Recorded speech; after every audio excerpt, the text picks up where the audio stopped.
Hablar de los jóvenes, hablar de la violencia y hablar de cómo puede, digamos, atenderse el problema de la violencia, que no es solo en jóvenes. ¿Me explico? El problema es que siempre ponemos a los jóvenes como parte de la población. Entonces, incluso hablando de políticas públicas, las políticas públicas que existen no son dirigidas concretamente a jóvenes. O sea, desde la salud, desde la educación, desde la seguridad, desde el acceso a los medios, el trabajo, ¿no? Acceso a los espacios de trabajo. Son programas, son políticas para la población en general, y ahí están metidos los jóvenes y las jóvenes. Y en el asunto de los jóvenes, la primera cosa que habrá que distinguir es que la juventud no se define a partir de una edad. O sea, ni modo, tenemos que trabajar con lo que hay, y digamos que las marcas o los estándares universales nos dicen que juventud es de 12 a 19 años. Y es mucho más complejo que eso. O sea, la juventud no es una edad cronológica, no solo es una etapa de la vida, no es una cuestión biológica. No solamente.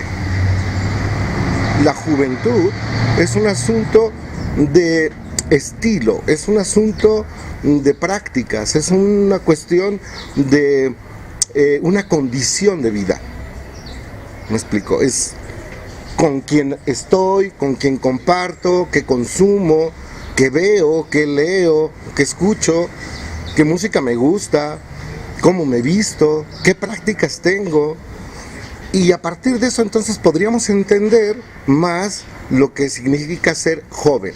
Por un lado son el futuro de este país y del mundo, son creativos, son alegres, ¿no?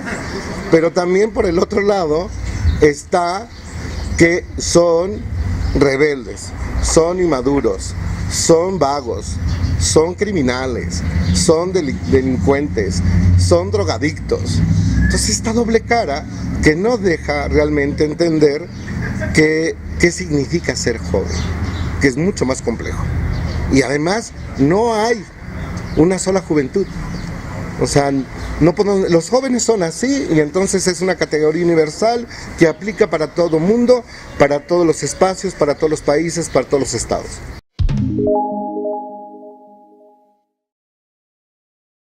Y yo creo que es un término que hay que tocar con pinzas, porque me parece que de lo que tendríamos que estar hablando es de vulnerabilidad social, no vulnerabilidad de la persona, ¿no? Porque si no, entonces, una de las imágenes que tenemos de la juventud es que son inacabados, no son maduros, son rebeldes. Yo hablaba de la vulnerabilidad, porque es a partir de ahí que se pretende atender a los grupos vulnerables, ¿no? Y donde yo quiero recalcar es que los jóvenes por sí mismos no son vulnerables. ¿Me explico? Y no es el caso, por ejemplo, de las mujeres, que por su condición de ser mujer las matan, ¿no?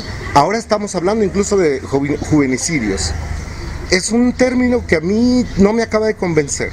¿Por qué? Porque le quita a la juventud una capacidad de decisión. Es decir, no tienen lo que nosotros llamamos, que nos dedicamos al estudio de las juventudes, no tienen capacidad de agencia, no tienen capacidad de gestionar el problema, porque la vulnerabilidad tiene que ver con estar en una condición de riesgo, de peligro, y que no sabes qué hacer. Sí saben qué hacer, el problema es en dónde lo pueden hacer. Hablemos de un ejemplo muy claro: jóvenes en los estados, en los municipios en donde el narcotráfico ha penetrado, ¿no? Y ahí vamos a ir llegando poco a poco a la violencia, en donde las únicas alternativas es o formas parte del narcotráfico, de los cárteles de la droga, o migras a los Estados Unidos. ¿Por qué? Porque no hay trabajo para los jóvenes, no hay trabajo para nadie en algunos lugares, ¿no? Entonces tienes estas dos alternativas. No es que de repente esta idea de que los jóvenes idealizan al narcotráfico y entonces escuchan toda esta narcocultura en la radio, en la televisión. No es tan así, o sea, no es tan definitivo. El problema está en que eso es lo que hay. Incluso hablando de la Ciudad de México, hay delegaciones, hay colonias, sobre todo en la periferia de la Ciudad de México, en donde los jóvenes, donde yo he trabajado con ellos en el consumo de drogas, no tienen para dónde hacerse. O sea, no hay oportunidad de empleo, no hay oportunidad de educación ellos. La vulnerabilidad tiene que ver con la pobreza, sí, pero no solo con la pobreza. Tiene que ver con la precariedad social en la que vive la sociedad, y entre esa sociedad los jóvenes y las jóvenes. Y cuando yo digo y hago la distinción entre hombres y mujeres, es que el asunto de la violencia y de la vulnerabilidad, entre comillas, o de los riesgos que pueden tener la población joven, tenemos que cruzarla también con la clase social y con el género, porque no es lo mismo ser hombre que ser mujer. No es lo mismo tener una vida, digamos, resuelta económicamente, en donde voy a tener asegurado el acceso a la universidad, voy a tener asegurado el acceso a lo mejor al trabajo de mis padres, al despacho de mis padres, o voy a, no sé, tengo una red familiar y social que me está garantizando cómo voy a vivir.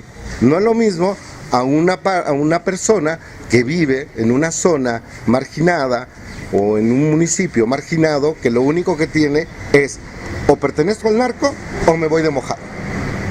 Esas cosas son finas, y el asunto de la violencia ya no puede residir solamente en que se es pobre.